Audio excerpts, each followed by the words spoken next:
Comenzamos con una pregunta que parece tener una respuesta obvia y siniestra. ¿Por qué los científicos dejaron de explorar el océano?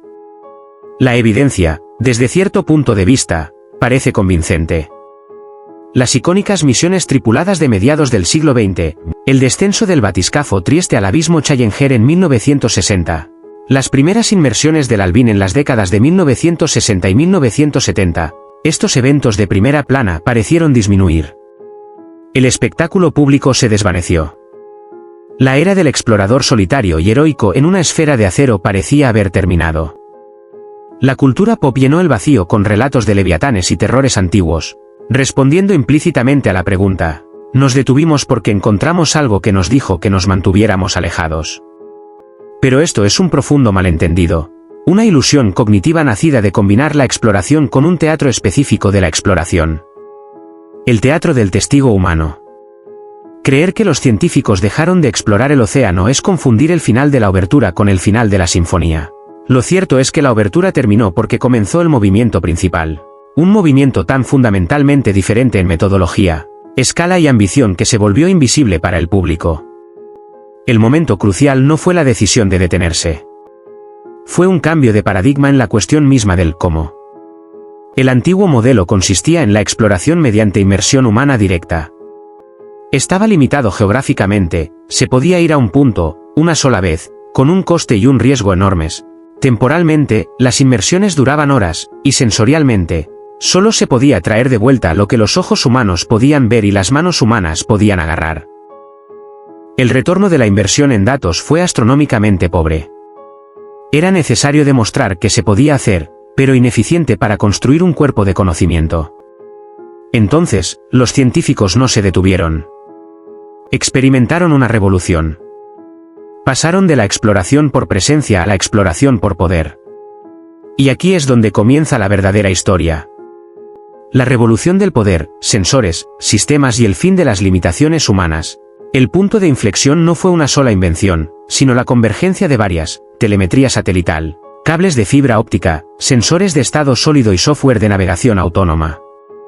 Esto dio origen a los verdaderos caballos de batalla de la oceanografía moderna. El vehículo operado remotamente, ROV, y el vehículo submarino autónomo, AUV. Analicemos por qué esto fue un salto cuántico. Primero, la abolición de los límites fisiológicos humanos.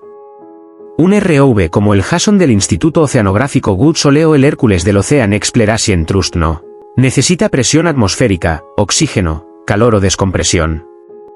Su inmersión no es un sprint de 4 a 8 horas, es un maratón de 24 horas, día tras día, durante una expedición de un mes. Una campaña con ROV puede generar más tiempo de observación directa del fondo marino profundo que las dos primeras décadas de exploración con sumergibles tripulados. No se cansa, no se asusta y puede permanecer inmóvil durante horas observando un solo organismo. En segundo lugar, la expansión de la percepción. El cuerpo humano es un instrumento deficiente para las profundidades oceánicas. Vemos una estrecha franja de luz en un reino de oscuridad. Solo percibimos la temperatura y la presión como amenazas. Un ROV es un enjambre de sentidos. Lleva cámaras de alta definición y 4K con conjuntos de iluminación robóticos que superan la noche eterna. Pero lo más importante es que lleva sonares multihaz que generan mapas batimétricos 3D en tiempo real. Lleva sensores CTD, conductividad, temperatura y profundidad, que perfilan la columna de agua con precisión. Tiene brazos manipuladores que pueden recoger una delicada esponja de vidrio en un momento y desplegar un sismómetro al siguiente. Puede equiparse con espectrómetros de masas para detectar columnas químicas de filtraciones, o secuenciadores de ADN para identificar vida in situ. Ya no solo vemos el océano, analizamos su física, su química y su biología simultáneamente. En tercer lugar, y de forma más profunda, la era del mapeo sistémico y la presencia persistente. Aquí es donde el AUV brilla. Mientras un ROV está atado a un barco, una AUV como el Sentry o el Bounty MC Boatface se programa y se libera.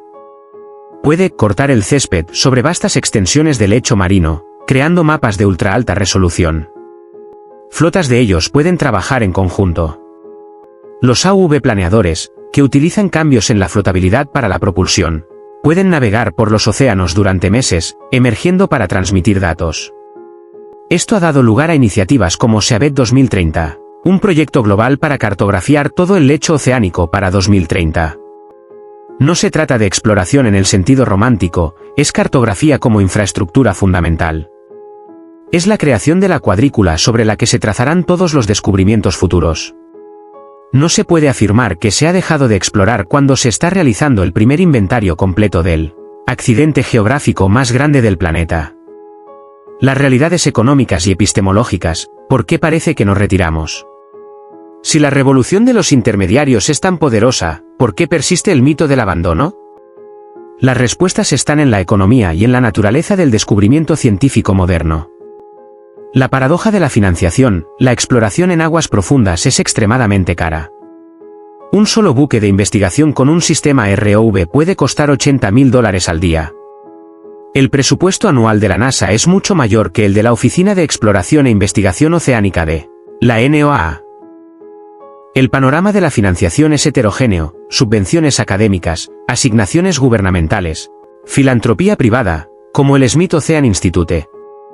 No existe un equivalente al motor geopolítico de la carrera espacial, que proporcione una inversión sostenida y masiva. En consecuencia, la ciencia oceánica se ve obligada a ser despiadadamente eficiente. La transición a la robótica no solo es tecnológicamente inteligente, es económicamente imperativa. Se obtienen exponencialmente más datos por dólar con un ROV que con un submarino tripulado. La percepción de retirada es, de hecho, una optimización estratégica para hacer más con menos. La invisibilidad de los datos, los descubrimientos de esta nueva era no son cinematográficos. Son conjuntos de datos.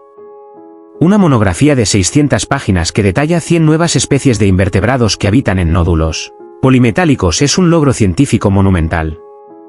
También es profundamente poco atractivo. La narrativa pública de la exploración se basó en momentos, el hombre alcanza su punto más profundo. La era actual se basa en procesos. Datos de series temporales de varios años revelan cambios a escala decenal en el flujo de carbono de las llanuras abisales. Esto último es infinitamente más valioso para la ciencia y para comprender nuestro planeta, pero no genera titulares. El trabajo ha pasado del dramático primer plano a la vitalidad y el bullicio entre bastidores. Nuestra incapacidad para mirar atrás no significa que la obra haya terminado. La naturaleza del descubrimiento moderno, ya hemos superado la era de encontrar espacios en blanco en el mapa. Estamos en la era de caracterizar sistemas. Descubrir un nuevo campo de respiraderos hidrotermales ya no se trata solo de su ubicación. Se trata de modelar su balance térmico, secuenciar todo el microbioma de su biopelícula, comprender su conectividad con otros respiraderos mediante la dispersión larvaria y evaluar su composición mineral. Un solo descubrimiento es ahora una tarea multidisciplinaria, multiinstrumental y saturada de datos que lleva años desentrañar por completo. El evento del hallazgo ha sido subsumido por el largo proceso de comprensión. Las nuevas fronteras, lo que esta exploración invisible realmente está revelando. Afirmar que la exploración ha cesado es ignorar el torrente de revelaciones que fluye de esta revolución indirecta. Vivimos en la era más prolífica de descubrimientos oceánicos en la historia de la humanidad. La revolución del microbioma. Ahora sabemos que la mayor biomasa y diversidad genética del océano es microbiana. Gracias a la metagenómica, estamos descubriendo virus y bacterias que rigen los ciclos biogeoquímicos planetarios, cómo se almacena el carbono y cómo se reciclan los nutrientes. Estos son los verdaderos gobernantes del océano, y apenas hemos comenzado a catalogarlos. Los sistemas de vida no solares. El descubrimiento de ecosistemas quimiosintéticos en respiraderos hidrotermales en 1977 rompió el paradigma de que toda la vida se alimenta, en última instancia, del sol. Ahora conocemos vastas comunidades de filtraciones frías, ecosistemas de caída de ballenas y vida litotrófica submarina. Esto no detuvo la exploración, abrió una segunda biosfera de sombra para que la exploremos, con profundas implicaciones para los orígenes de la vida en la Tierra y el potencial de vida en otras partes del sistema solar. El lecho marino dinámico, ya no vemos el abismo como un cementerio sedimentario silencioso. Es un lugar dinámico, ruidoso y violento. Los AUV han cartografiado bosques enteros de montes submarinos, cañones tallados por avalanchas de sedimentos y la ruptura en tiempo real del lecho marino durante los terremotos. Estamos explorando lagos submarinos, piscinas de salmuera, y ríos, corrientes de turbidez, que se comportan con una física surrealista. La frontera arqueológica. Las mismas herramientas que cartografían los campos de ventilación se utilizan ahora para la arqueología de precisión. Podemos encontrar, cartografiar e investigar naufragios históricos en miles de metros de agua sin perturbar un solo artefacto, preservándolos como hábitats culturales y biológicos, a medida que los naufragios se convierten en arrecifes artificiales. La narrativa no es nos sumergimos, nos asustamos y nos fuimos. La narrativa es nos sumergimos. Nos dimos cuenta de que el océano era un universo entero e inventamos formas completamente nuevas de comprenderlo. La mentira peligrosa, consecuencias de creer que nos hemos rendido. Este mito no es inofensivo. Tiene consecuencias reales. Fomenta una sensación de plenitud, de que el océano es una entidad conocida, cuando más del 80% permanece sin cartografiar según los estándares modernos y se estima que el 91% de las especies marinas esperan ser descritas. Conduce a la apatía pública. Crea un vacío llenado por el sensacionalismo y la desinformación. Si se percibe que la ciencia legítima ha abandonado el edificio, entonces las afirmaciones fantásticas se apresuran a llenar el vacío. Esto erosiona la confianza pública en las instituciones científicas. Más peligrosamente, socava el apoyo político y financiero. ¿Por qué financiar lo que se percibe como un esfuerzo concluido?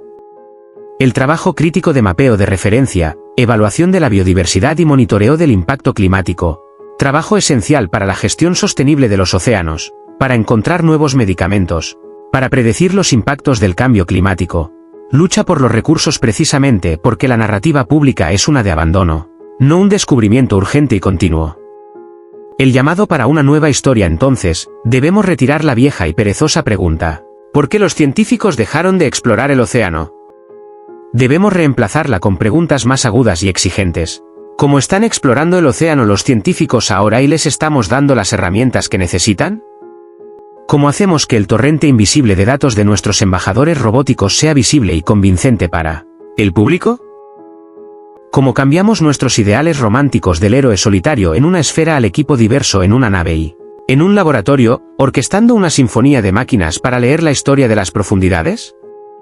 La verdad no es que la exploración terminó. Se democratizó y se eliminó el riesgo. Se escaló de lo individual a lo sistémico. No le dimos la espalda a las profundidades. Finalmente desarrollamos los ojos, los oídos y las manos, mecánicas, digitales y distribuidas, para escuchar realmente lo que ha estado diciendo todo el tiempo. La era de la osadía humana en las profundidades no ha terminado, ha evolucionado. La osadía ahora está en la ingeniería, el código, la colaboración internacional y la audacia intelectual para intentar comprender un mundo que constituye el 95% del volumen habitable de la Tierra. La aventura no se detuvo. Simplemente enviamos a nuestros mejores avatares posibles por delante de nosotros. Y su viaje está revelando un planeta mucho más extraño, más interconectado y más vital de lo que jamás imaginamos cuando nos atrevimos a descender por primera vez.